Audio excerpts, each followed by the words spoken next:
निसंदेह रूप से जिस गली से आप होके गुजरते हैं और उसी गली में जब कोई दूसरा निकलता है तो ये प्रतियोगी परीक्षाओं की गली वही गली है।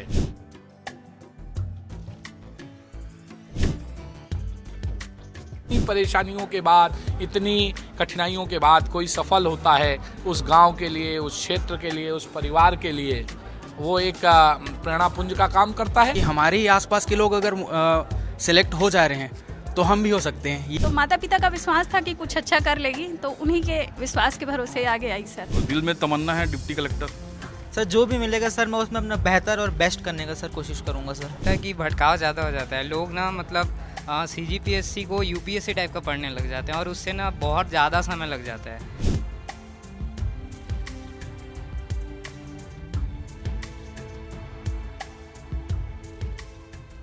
रिजल्ट आ चुका है। आप तमाम जगह ये सोशल मीडिया पर देख रहे हैं कि अब जो युवा हैं वो अफसर बनेंगे, डिप्टी कलेक्टर, DSP और प्रशासनिक सेवा के अधिकारी बनेंगे और बहुत लाखों यूथ जो है छत्तीसगढ़ का वो तैयारी में लगा रहता है, जिसका सपना होता है अधिकारी बनने का। मेरे साथ जो CGPSC के रिजल्ट्स आए हैं और उसमें जो टॉप लिस्ट में जो लोग शामिल हैं, जिनके अच्छे रैंक्स आए हैं, जो सेलेक्ट हुए हैं, वो सारे लोग मौजूद हैं। और आपके मन में जितने सवाल होते हैं सिलेक्शन को लेके, इस बार हुए अलग इंटरव्यू को लेके, और जो एक पैटर्न है कि किस तरीके से तैयारी करें, कैसे नए बच्चे समझें, उन तमाम चीज़ों पर हम सभी से बात करेंगे। तो पहले तो आपका नाम बताइएगा और रैंक क्या है? मेरा नाम रोहित कुमार वर्मा है, मेरा रैंक 48 है इस बार। जो 48 आपकी रैंक है तो उससे आप कौन सी सर्विस ज्वाइन कर सकते हैं, कौन सा रैंक मिल सकता है आपको? अगर सही रहा तो DSP मिलने का चांस बहुत ज़्यादा है, और नहीं तो फिर नीचे नायब तहसीलदार वगैरह मिल सकता है। आपसे शुरू करते हैं। ये बात जानना चाहूँगा कि सबसे पहला ख्याल कब आया था कि CGPSC की तैयारी करनी है? वो थॉट क्या था, कैसे इंस्पायर हुए थे आप? और सर मैं इंजीनियरिंग के टाइम पे थोड़ा सा वर्ल्ड अफेयर्स के IR के वीडियोस देखा करता था, तो वहाँ से मेरे को थोड़ा सा ये जागा था कि हाँ मेरे को सिविल सर्विस के साइड जाना चाहिए। उसके बाद में इंजीनियरिंग का कुछ पढ़ाई करता था, मेरे को थोड़ा बोरिंग लगता था, तो मैं उस साइड को स्विच करके इस साइड आ गया। तो टाइम बहुत लंबा लगा लेकिन ठीक पहुँच गए। इस बीच ये भी हुआ होगा कि दोस्त यारों की जगह जगह सिलेक्शंस हो रही होंगी, काम बन रहा होगा, थोड़ा खुद भी डिमोटिव होता है आदमी ऐसे सिचुएशन पे, तो कैसे आपने खुद को निकाला उससे? सर डिमोटिवेट होने वाला चीज़ से ज़्यादा ये हुआ कि हमारे ही आसपास के लोग अगर सिलेक्ट हो जा रहे हैं तो हम भी हो सकते हैं। ये जागा सर हमारे अंदर कि सब साथ में बैठ के पढ़ रहे हैं। हो सकता है वो हमसे 1 साल 2 साल पहले तैयारी चालू किए थे, हमसे पहले सेलेक्ट हुए, फिर उन्होंने हमको पूरा हेल्प किया, तो हम भी आज सेलेक्ट हुए हैं। और कोई हमसे भी हेल्प मांगता है तो हम उसी तरीके से पूरा हेल्प करते हैं सर। आप जब तैयारी कर रहे थे उस दौरान का कोई किस्सा आपको याद है जो बड़ा डेडिकेशन जिसमें दिखता हो या समझ आता हो कि यार मैंने ये भी किया, उसके बाद आज जाके सेलेक्ट हुआ हूँ? एक चीज़ सर, हमारे एक सीनियर थे नालंदा लाइब्रेरी में, भी नायब तहसीलदार के रूप में पदस्थ हैं, राजेश यादव। तो मेरा जब शुरू में 3 बार प्रीलिम्स नहीं निकला तो मैंने उनसे पूछा कि यार मेरे से कहाँ गलती हो रही है, मैं क्या कर रहा हूँ? तब उन्होंने मुझे सजेस्ट किया था कि थोड़ा सा ब्रॉड पढ़ना चालू करो। तब मैंने NCERT उठाया, NCERT से पढ़ाई की, इंडियन ज्योग्राफी की। उसके बाद मैंने समग्र छत्तीसगढ़ उठाया, LN वर्मा उठाया, मतलब ऐसे ऐसे बुक्स पढ़े जो ब्रॉड नॉलेज देता है। तो वहाँ से सर एक ऐसा बिल्डअप हुआ कि अब किसी भी तरीके का क्वेश्चन दिया जाता है तो उसको डील करने का एक आ गया है कि हाँ कुछ ना कुछ लिख सकते हैं उसमें। इंटरव्यू हुआ उस दौरान कोई ऐसा सवाल, कोई ट्रिकी क्वेश्चंस था जो लगा कि यार ये बड़ा रोचक सवाल मेरे से इंटरव्यू में पूछा गया, ऐसा कुछ? एक डीप फेक पूछा गया, फिर फेक न्यूज़ पूछा गया, उसके बाद एक पूछे कि फेक न्यूज़ पे अभी कुछ हुआ था, मतलब किन्हीं के बारे में फेक न्यूज़ फैला दिए थे, आप उनके बारे में बताइए। तो मुझे तुरंत क्लिक नहीं हुआ, लेकिन मैं ऐसा बोला कि किसी शायद अभिनेता की मृत्यु के बारे में गलत न्यूज़ फैला दिया गया है। तो उन्होंने मुझसे नाम पूछा, तो उसके बाद वहाँ से जो इंटरव्यू मेरा घूमा तो वो पूरा इंटरनेट को लेके चले गए बस्तर तक, कि बस्तर संभाग में सुदूर अंचल में अगर बहुत अंदर के क्षेत्र में आप इंटरनेट के माध्यम से यदि आप चाहें तो कैसे वहाँ पे प्रगति करेंगे, कैसे विकास करेंगे। तो मेरे मन में जो आइडियाज़ थे मैंने उनको बताया और शायद उन्हें बहुत पसंद आया, तो उन्होंने उनमें से एक ने गुड भी बोला मुझे। मैं ये बताया जैसे कि वहाँ का अगर विकास करना है, हमारे पास वहाँ पर इंटरनेट अगर मौजूद है तो हम वहाँ के पर्यटन को विश्व स्तर पर मार्केटिंग कर सकते हैं। एक सर जैसा जो दिखता है वो बिकता है वाला चीज़ है। वहाँ के जो प्रोडक्ट्स होते हैं उनकी अच्छी पैकेजिंग करके उनकी मार्केटिंग करेंगे, वर्ल्ड लेवल पे उनको अगर पहुँचाया जाए तो उनकी कमाई बढ़ेगी। शिक्षा के लिए सर, शिक्षा हो गया, स्वास्थ्य हो गया, हर चीज़ के लिए इंटरनेट से अगर उनको जोड़ा जाए तो अच्छी शिक्षा ले पाएंगे वो लोग, बहुत नए नए चीज़ सीख पाएंगे, नए नए स्किल ऐसे ही इंटरनेट से सीख सकते हैं जो बाहर सीखने ना मिले। तो जो अभी आप लोगों का इंटरव्यू देख रहे हैं, जो तैयारी के बारे में सोच रहे हैं, उनको क्या टिप्स देंगे आप? अब ऐसा हो गया है कि आप रट के जा रहे हैं और उसको एग्ज़ाम में लिख के आ जाएंगे, ये चीज़ नहीं रह गया। अब थोड़ा सा आपको ब्रॉड सोचना पड़ेगा, थोड़ा सा आपको अपना थॉट प्रोसेस थोड़ा सा फैलाना पड़ेगा। मतलब आप जो पढ़ के आए हो उसके इर्द गिर्द कुछ पूछ रहे हैं तो आपको उसको बहुत अच्छे से डील करना पड़ेगा। आप जितना अच्छा डील करेंगे उतना अच्छा आपको वहाँ पे मार्क्स मिलेगा। कोई बुक या वेबसाइट आप सजेस्ट करेंगे तैयारी के लिए? अब जैसे कि आपको IR देखना है, एक नॉर्मल सा चीज़ होता है, पेट्रोल का रेट क्यों कम हो रहा है, ज़्यादा हो रहा है, गोल्ड का रेट क्यों कम हो रहा है, ज़्यादा हो रहा है, आप उसको IR से जोड़ सकते हैं। आप जैसे कि कहीं पे वॉर हो रहा है तो फ्यूल का कीमत बढ़ जाता है, सप्लाई क्योंकि रुक जाता है, तो वो सब के लिए मैं स्टडी IQ देखता और अड्डा 24/7 देखा, उसमें प्रशांत धवन सर का वीडियो। तो इस टाइप के वीडियो से बहुत अच्छे मुझे वर्ड्स मिले, अच्छे कंसेप्ट जानने के लिए मिले कि जियो पॉलिटिक्स में होता क्या है, क्या वहाँ पे अगर कुछ चीज़ चेंज हो रहा है तो उसका इंडिया पे क्या इफेक्ट आएगा। तो बहुत ब्रॉड रहता है सारे चीज़। तो ये आप जो कंटेंट जो बताया इन्होंने, वो आपकी भी तैयारी काम आ सकता है। एक और चीज़ इस बार हुई कि फेसलेस इंटरव्यू हुआ। फेसलेस इंटरव्यू जो इस बार हुआ, उसका एक्सपीरियंस आपका कैसा रहा, और फेसलेस इंटरव्यू में एग्जैक्टली होता क्या है? फेसलेस इंटरव्यू में सर जो इंटरव्यूअर बोर्ड जो रहते हैं उनको हमारे नाम, हमारी जाति, हमारे ज़िले आदि के बारे में पता नहीं रहता, तो हमसे इन चीज़ों के बारे में नहीं पूछते, बल्कि जनरल वे में पूछते हैं, जैसे IR हो गया या फिर सब्जेक्टिव क्वेश्चन, इनके बारे में पूछते हैं, पर्सनल जानकारी नहीं पूछते। तो आप लोग मतलब फेस टू फेस देख पाते हैं, बातचीत हो पाती है? हाँ, सब कुछ फेस टू फेस रहता है, बस हमारी पर्सनल जो आइडेंटिटी रहती है वो उनसे हाइड रखी जाती है। तो ये देखिए, ये एक बड़ा बदलाव CGPSC में पारदर्शिता लाने को किया गया। जो एक बड़ा डिस्कशन था कि CGPSC में पिछले बार बहुत से ऐसे लोगों का सिलेक्शन हुआ जो किसी रसूखदार के रिश्तेदार थे, अधिकारियों के थे, तो इस बार ऐसा इंटरव्यू हुआ है जिसमें जो इंटरव्यू देने वाला है उसकी कोई पर्सनल जानकारी लेने वाले के पास नहीं थी। तो इस दौरान जब ये जो बातचीत हुई, आपका इंटरव्यू में एक्सपीरियंस कैसा रहा? जो पारदर्शिता की बात थी, आपने उस चीज़ को महसूस किया?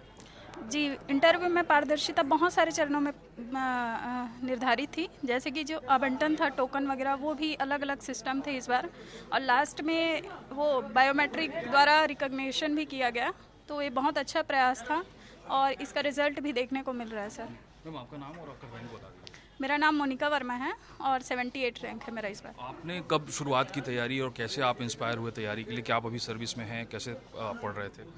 मैं 2017-18 में शुरू की थी सर, और ये मेरा 7वां प्रयास था। पहले 2 में मेरा प्री नहीं हुआ, उसके बाद 2 बार मेंस लिखी, उसके बाद 5वें प्रयास में फिर से प्रीलिम्स नहीं हुआ था, फिर 6वें प्रयास में लास्ट ईयर 153 रैंक के साथ कोऑपरेटिव इंस्पेक्टर हुई थी मैं, और अभी 78 रैंक है और कुछ अच्छा मिलेगा सर, ऐसी आशा है। तो ये जो 6 बार जो थे, ये 6 बार असल परीक्षा थी कहीं ना कहीं आपकी, ताकि आप लगे रहें। तो कौन सी ऐसी चीज़ थी आपके अंदर जो आपको लगता है कि आपकी कंसिस्टेंसी बनी रही इसमें? सर वही था, माता पिता का विश्वास था कि कहीं ना कहीं कुछ अच्छा होगा, क्योंकि मेरा फैमिली बैकग्राउंड और मेरा पूरा ग्रामीण परिवेश रहा है, तो आसपास कोई ऐसा था नहीं कि जिनको देख के आगे बढ़ा जा सके, तो माता पिता का विश्वास था कि कुछ अच्छा कर लेगी, तो उन्हीं के विश्वास के भरोसे आगे आई सर। आपके परिवार में और कोई सर्विस में है या फैमिली क्या करती है आपकी? नहीं, पूरी फैमिली गांव में रहती है और किसानी करती सर, सर्विस में कोई नहीं है। तो ऐसा भी एक मिथ रहता है लोगों में कि जब परिवार संपन्न हो या तमाम सुविधा हो तभी कोई काम बन सकता है। आप एक तरीके का एग्जाम्पल हैं, फैमिली में सभी आपके किसान हैं, तो कैसे उन लोगों का सपोर्ट होता था? आपने कुछ नोटिस किया होगा, यार ये लोग भी मेरे लिए इतना एडजस्ट कर रहे हैं, कोई वो बात बताइए। माता पिता बस इतना ही बोलते थे कि अपना काम अच्छे से करो, आगे जो होगा वो देखेंगे, ऐसा बोलते थे हमेशा। आपने तैयारी में जो किसी, मान लीजिए कोई वेबसाइट है या कोई बुक है जो नए बच्चों को आप बताना चाहें कि जो काम का जिसमें कंटेंट मिल सकता है? जी, छत्तीसगढ़ जीएस के लिए तो मार्केट में जो अवेलेबल है वही पढ़ सकते हैं। इंडियन जीएस के लिए जो यूपीएससी के लिए आप बुक प्रेफर करते हैं वो कर सकते हैं, जैसे दृष्टि IAS की बुक है और परफेक्ट है, उसकी बुक है, और अगर वेबसाइट में देखें तो स्टडी IQ, दृष्टि IAS, इन सब की चैनल्स बहुत अच्छे हैं सर। मैम, जब आप इंटरव्यू में गए, जब बातचीत हुई, आपसे कुछ ऐसा रोचक सवाल कोई पूछा गया डिस्कशन के दौरान जो लगा हो कि थोड़ा लीक से हट के बातचीत हो रही है? लीक से हटके तो ऐसा कुछ नहीं था। एक जो करंट में जो चल रहा था उसमें था कि उसी दिन शेख हसीना जी को फांसी की सज़ा हुई थी, तो मुझसे पूछा गया था कि भारत इस चीज़ के लिए मजबूर है कि हम शेख हसीना जी को समर्पण करें, तो उनके कंडीशंस क्या क्या हैं कि हमको समर्पण करना चाहिए, इन चीज़ों पर पूछा गया था। तो ये देख सकते हैं आपकी इंटरव्यू में, जब आपके पास किसी भी चीज़ का ब्रॉड नॉलेज है और जो घट रहा है उसके बारे में जब आप ठीक तरीके से जानकारी रखते हैं अपडेटेड, तब आप अच्छे जवाब दे पाएंगे। और भी हमारे साथ 2 साथी हैं, उनसे बातचीत करते हैं। सबसे पहले तो आप अपना नाम बताइए और रैंक बताइए। सर मेरा नाम गौरव साहू है और मेरा रैंक सर 13 है सर 13। तो क्या उम्मीद की जा रही है, क्या सर्विस मिल सकती है? सर जो भी बेस्ट हो सर, और बाकी अभी आने वाला है सर, ऑफिशियल अभी तक आया नहीं है सर। बाकी दिल में तमन्ना है डिप्टी कलेक्टर? सर जो भी मिलेगा सर मैं उसमें अपना बेहतर और बेस्ट करने का सर कोशिश करूँगा सर। आपकी जो पूरी तैयारी रही, जर्नी जो पूरी रही, तो कैसे आप इस बात के लिए इंस्पायर हुए कि सीजीपीएससी की तैयारी करनी है? सर एक सेल्फ यहाँ पर मोटिवेशन था और एक फैमिली का भी सर एक यहाँ पर इच्छा था कि घर से कोई ना कोई यहाँ पर प्रशासनिक सेवा में आए। और सर मैं एनआईटी रायपुर से पढ़ा हूँ, तो मेरे सीनियर्स भी आईएएस भी बने हैं सर, और यहाँ पर डिप्टी कलेक्टर बने हैं, तो एक सर ये बहुत बड़ा यहाँ पर मोटिवेटिंग फैक्टर था मेरे लिए। पूरी जर्नी में एक टाइम ऐसा भी आया होगा जब लगा होगा कि यार नहीं होगा, या कुछ रुकावटें थी, ऐसा भी हुआ? जी हाँ सर, मेरे प्रीलिम्स भी नहीं हुआ था और सर लास्ट टाइम मेरी 182 रैंक आई थी, तब मुझे पोस्ट नहीं मिला था।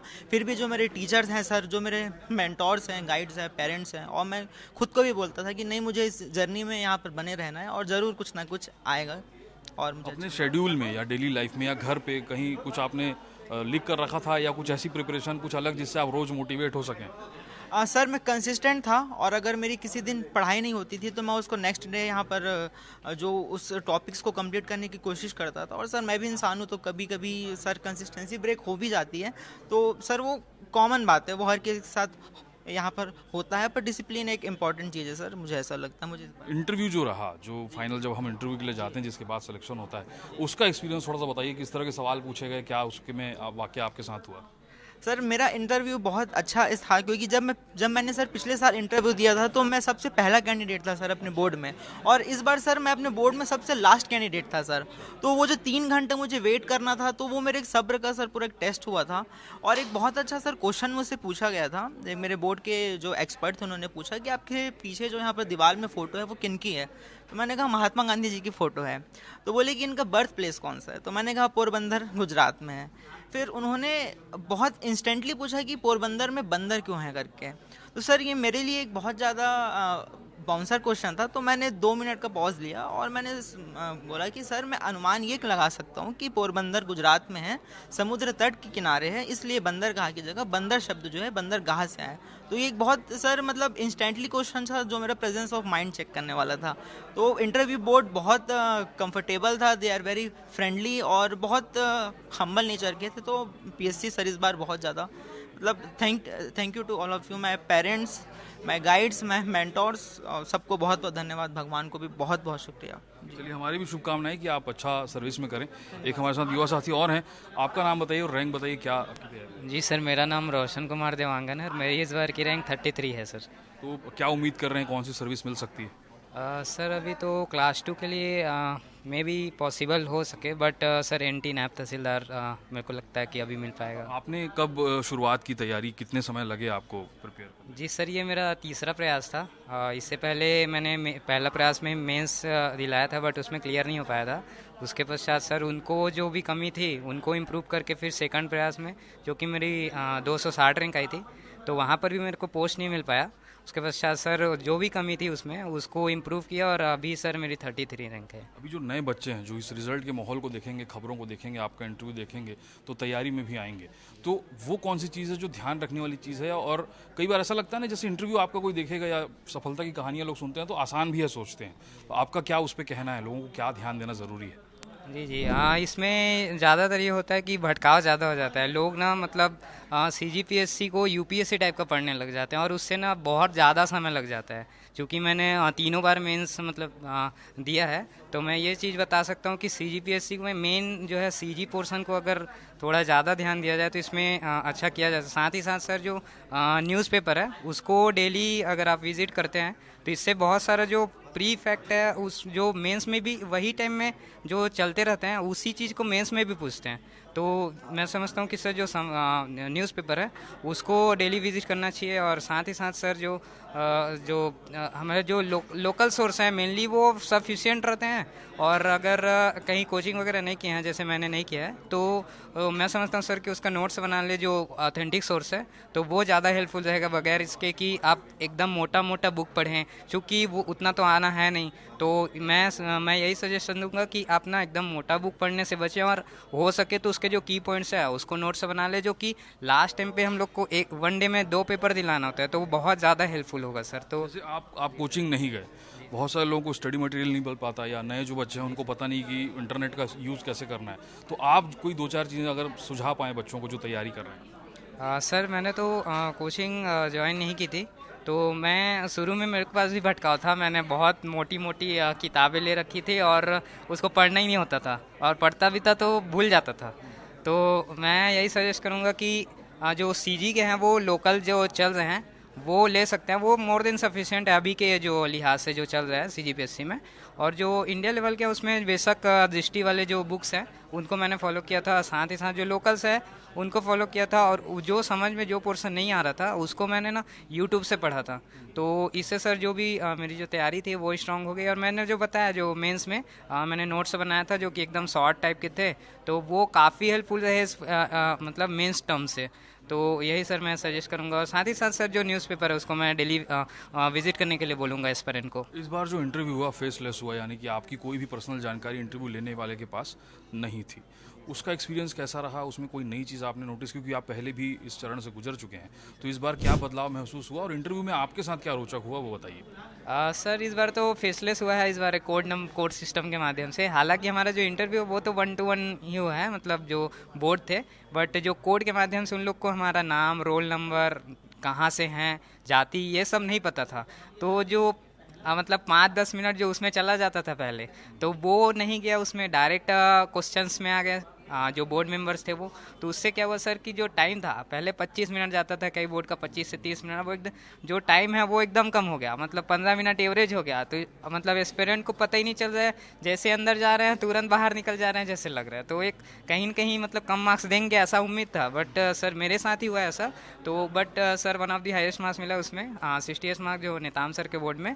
तो इस बार का जो सिस्टम है वो सही है सर। लास्ट में जो स्क्रीनिंग भी हो रहा था, जो कि लास्ट में जो कोड दिए गए थे उसको मिलाया गया, और साथ ही साथ जो डिजी लॉकर थे उससे हमारे जो फेस रिकॉग्निशन किया गया। तो इस बार सर मैं समझता हूँ कि काफ़ी पारदर्शिता आई है पीएससी में। सवाल कोई पूछा गया जो इंटरव्यू में रोचक दिलचस्प टाइप का सवाल? सर मेरे से ऐसा रोचक वाला तो नहीं पूछा गया, बट सर सिनारियो बेस्ड पूछा गया, जो अभी वाइट कॉलर मॉड्यूल जो आतंकवाद जो चल रहा है करेंट से रिलेट करके, और साथ ही साथ जो साइबर क्राइम्स हो रहे हैं, इसके अलावा जो ट्रम्प फैक्टर है, जो अभी ट्रम्प की नीति है जो भारत के प्रति, जो आइसोलेट किया जा रहा है यूएन में, इस टाइप के क्वेश्चन थे सर। उसके अलावा जो फैक्चुअल क्वेश्चन ज़्यादा थे मेरे जो बोर्ड में थे वो सारे प्रकार के क्वेश्चन हुए हैं। फैक्चुअल क्वेश्चन भी बहुत हुए हैं, जैसे कि फिटकरी का फॉर्मूला बताओ, या फिर शुभांशु शुक्ला कब गए थे एग्जैक्ट डेट बताओ और कितने दिन रुके थे, इस टाइप से जो क्वेश्चन थे वो थे। और उसके अलावा जो बेसिक क्वेश्चन थे जो सीजी के थे, मोटे अनाज क्या होते हैं, ग्रीन एनर्जी क्या है, 5 उदाहरण दो, इस टाइप से। तो ओवरऑल सर काफ़ी वेराइटी वाले क्वेश्चन थे। तो आतंकवाद को लेकर भी सवाल पूछा गया, क्या डिस्कशन हुआ था? वाइट कॉलर मॉड्यूल सर अभी जो चल रहा है दिल्ली ब्लास्ट में जो हुआ है, उसका नौगाम जो अभी हमला हुआ है, तो यहीं पे जो कि इसमें ही मतलब जो डॉक्टर्स हैं, जो पढ़े लिखे लोग हैं, इंजीनियर्स हैं, वो क्यों शामिल हो रहे हैं इसमें, इस टाइप से क्वेश्चन थे सर। तो सर मेरा जवाब था कि जो शिक्षा होती है वो केवल शिक्षा एक स्तर तक के सही होती है, परंतु जो सामाजिक स्तर है उसको हमें जो शिक्षा के स्तर है उसको सामाजिक स्तर तक के भी ले जाना चाहिए, ताकि जो जो जो पढ़े लिखे लोग हैं वो समाज के प्रति अपना दायित्व समझें और इस प्रकार के जो कृत्य हैं, घिनौने कृत्य, वो ना करें। तो यही सर आंसर था मेरा। उस टाइम पे अच्छा गया था, अभी थोड़ा बताने में हुआ। तो ये आप देखिए कि इस तरीके से जो छत्तीसगढ़ का यूथ है वो सिलेक्ट हुआ है, और बहुत सारे युवा जिनसे हमने बातचीत की वो इसी तरह के जो लोगो है उसके नीचे अब उनका दफ्तर लगा करेगा, और वो यहाँ बैठ के अब जनता की परेशानियों को सुनकर उसका सॉल्यूशन दिया करेंगे। जो रायपुर एक ऐसा जिला बन चुका है जहाँ जो कलेक्टर हैं, जो डिप्टी कलेक्टर हैं, जो अलग अलग विभागों में अधिकारी हैं, वो बता रहे हैं तरीका कि कैसे आपको अधिकारी बनना है। हमारे साथ रायपुर के कलेक्टर गौरव सिंह सर हैं। सर, कुछ ऐसा कार्यक्रम शुरू हुआ जिससे जो नई तैयारी करने वाले बच्चे हैं वो सीधे अधिकारियों से इंटरेक्ट होकर उनका अनुभव लेकर सेलेक्ट हो रहे हैं, क्या ये कार्यक्रम है सर? ये देखिए, हम लोगों ने प्रोजेक्ट अनुभव शुरू किया था कि जो हम किसी विषय में विशेषज्ञता रखते हैं या बच्चे अधिकारियों से मिलना चाहते हैं, जानना चाहते हैं, तो हर सैटरडे संडे कई बार समय नहीं भी हो पाता है, लेकिन फिर भी हम कोशिश करते हैं कि बच्चों के साथ जुड़कर उनको किसी विषय पर, कोई सामान्य ज्ञान नहीं, किसी एक विषय पर, किसी एक चैप्टर पर उनको पढ़ाया जाए और उनको पढ़ने का तरीका बताया जाए। ऐसी कोशिश रही है। अभी सीजीपीएससी के रिजल्ट आने जब आया बच्चों ने मेंस निकाला तो उन्हीं की ओर से बात आई, नालंदा तक्षशिला के भी बच्चों की ओर से आया कि सर हमारा अगर मॉक इंटरव्यू हो जाए और उसमें प्रशासनिक अधिकारी भी शामिल हों तो हमें ज़्यादा अच्छा अनुभव। तो हम लोगों ने उसको भी स्वीकारा और 6-7 दिन लगातार इन बच्चों का न केवल मॉक इंटरव्यू लिया गया, उसके बाद उनको पर्सनल गाइडेंस भी किया गया कि आपके मॉक इंटरव्यू में क्या क्या गलतियाँ हुई थी जिनको सुधारा जा सकता है या प्रश्न का उत्तर इससे बेहतर हो सकता है उसका और हम लोगों ने तो थोड़ी कोशिश की थी, लेकिन परिणाम जिस हिसाब से आया है उस हिसाब से लगता है कि ये जो छोटा सा प्रयास था बच्चों को के जीवन को दिशा देने में थोड़ा सा सहयोग किया। सर जो सीजीपीएससी का क्रेज़ है छत्तीसगढ़ में काफ़ी रहता है, रायपुर और प्रदेश के तमाम जिलों में, अब जब रिजल्ट आया है बच्चे फिर से तैयारी करने में लगने वाले हैं, तो जो मदद है जो जिला प्रशासन इस बार किया, तो बच्चे कहाँ संपर्क करें जिन्हें वो गाइडेंस प्रॉपर मिल सकती है? सर देखिए हमारा फुंडहर में जो पहले योग भवन था वहाँ पर नेतृत्व साधना केंद्र करके एक संस्थान 120 बच्चे जो प्रदेश भर के हैं उनके साथ काम करती है। सैटरडे संडे को हम लोग वहीं शाम को सामान्यतया 5 बजे से 7 बजे तक क्लास लेते हैं। तो जो भी बच्चा इससे जुड़ना चाहे, अगर कुछ भी मार्गदर्शन चाहे तो नालंदा लाइब्रेरी में हमारी लाइब्रेरियन हैं मृदुला जी, उनसे कांटेक्ट कर सकता है, केदार पटेल जी से कर सकता है। और कोई ज़रूरी नहीं है कि जो सेट पैटर्न है उसी में किया जाए। अगर बच्चों की डिमांड होगी और हम लोग कुछ करने की स्थिति में होंगे तो हम उनके हिसाब से भी काम कर सकते हैं। ये एक बड़ी जानकारी कलेक्टर साहब ने दी। सर आप भी बच्चों का मॉक इंटरव्यू ले रहे थे, मॉक इंटरव्यू के दौरान सर कोई रोचक अनुभव हुआ बच्चों से इंटरेक्शन के दौरान? सर ये अनुभव हुए, बच्चों के सवाल सुन के हंसी भी आई, जिससे मुझे याद आता है एक बच्चे से हमने पूछा कि आपको क्यों चुनना चाहिए, बोला सर हमसे बेस्ट कौन। तो इस प्रकार से फिर बाद में उसको बताया गया कि इंटरव्यू में ऐसे नहीं बोलते हैं, इसका ऐसा होता है। तो अनुभव आए, कई बच्चों से नई नई चीज़ें जानने को मिली, हम लोगों को भी सीखने को मिली। तो एक अच्छा अनुभव था। और सबसे अच्छा ये होता है कि जब अंत भला तो सब भला। आज जब बच्चे खुशी के साथ आ रहे हैं, मिठाई के साथ आ रहे हैं कि हमारा सिलेक्शन हुआ है, तो वो सबसे अच्छा अनुभव है। सर मैं भी देख रहा था जब आप बच्चों से इंटरेक्ट कर रहे थे तो आप अपने टाइम को भी याद कर रहे थे। जब आपका रिजल्ट आया था आप ट्रेन में थे, वो क्या वाक्य था? सर नहीं, मैं सामान्यतया जब रिजल्ट आने को होता था तो उस समय थोड़ा सा पढ़ाई में उतना मन नहीं लगता है कि आप थोड़ा वापो में होते हैं। तो मैं सामान्यतया किसी तीर्थ के लिए निकल जाता था। तो मैं सामान्यतया वैष्णो देवी जाता था। तो मैं जब लौटा तो जब रिजल्ट आया तो मैं कश्मीर में था, मतलब उस समय ट्रेन कश्मीर में थी।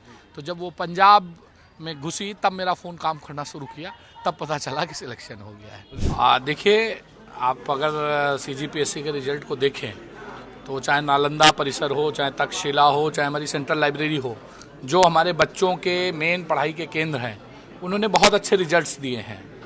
और इन्हीं बच्चों की ओर से एक प्रस्ताव आया था इंटरव्यू से पहले कि सर अगर जिला प्रशासन की ओर से एक मॉक इंटरव्यू हमारा प्लान कर दिया जाए तो हम लोग ज़्यादा बेहतर तरीके से जाएंगे।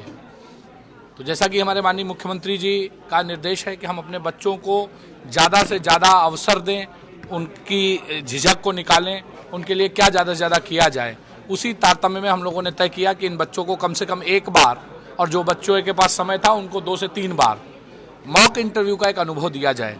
इसके लिए जिला प्रशासन के हमारे अधिकारी, मैं स्वयं, हमारे सीईओ जिला पंचायत साहब, अपर कलेक्टर नम्रता और समाज के उन लोगों को चिन्हित किया गया जो, अगर आप देखेंगे साहित्य से हमारे साथ यहाँ के जो कवि हैं मीर अली मीर साहब, ये थे शशांक शर्मा जी साहित्य अकादमी के अध्यक्ष, संस्कृत को समझने वाले राहुल सिंह जी, चितरंजन कर जी, ऐसे तमाम लोग जिनका अनुभव इन क्षेत्रों में था, उनके पैनल्स बनाकर इन बच्चों को पहले इनके मॉक इंटरव्यू लिए गए थे। उसके बाद हमने आधा घंटा अलग से इन बच्चों को इसका भी दिया था कि क्या चीज़ें और सुधार सकते हैं।